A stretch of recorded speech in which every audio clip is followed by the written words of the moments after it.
How do we truly become a graceful human being, connected to the beautiful qualities of our true nature, such as peace, clarity, pristine, pure awareness, and freedom?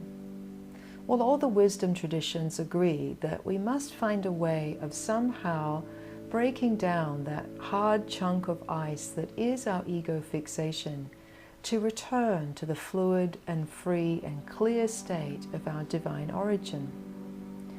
Up until very recently, though, most spiritual teachings, both in the East and the West, have been given through a masculine lens only.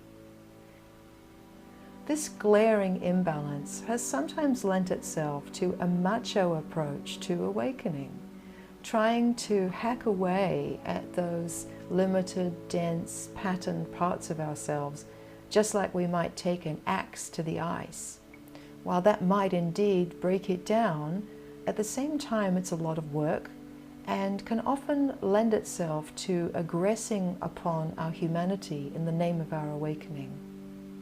I've noticed also that ego annihilation tends to engender fear, strengthen our resistance, and sometimes even build a more spiritualized ego, supporting that delusion that we're in charge and in control of our own process of surrender.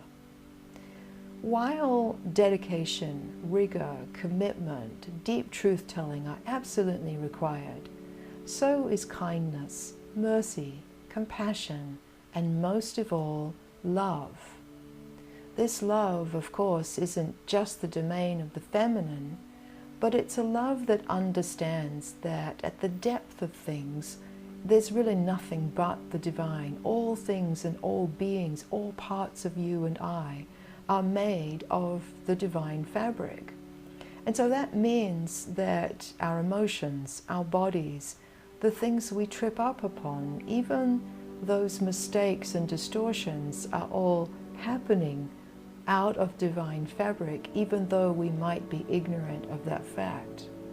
But understanding this is a more holistic way of walking the non-dual path that helps us to really include everything as we wake up, and to not just bat away what we think of as our story, but to really explore it fully, to bring everything to the light of loving awareness, to see the truth or the untruth of it. This is a little bit like bringing that hard block of ice to the warmth of the sun. What happens? Well, the sun's rays melt the density, and what starts to occur is the original substance of that ice, which was always water, returns to its fluid, clear, free state again. So ego relaxation I've found to be just, frankly, more effective at helping us to truly come home to who we are. So I want to say lastly that grace and ego relaxation, this feminine approach, isn't just for those of us with a vagina.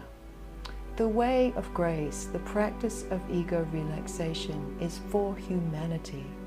Its purpose to love all of us all the way home into the full embodiment of who we truly are.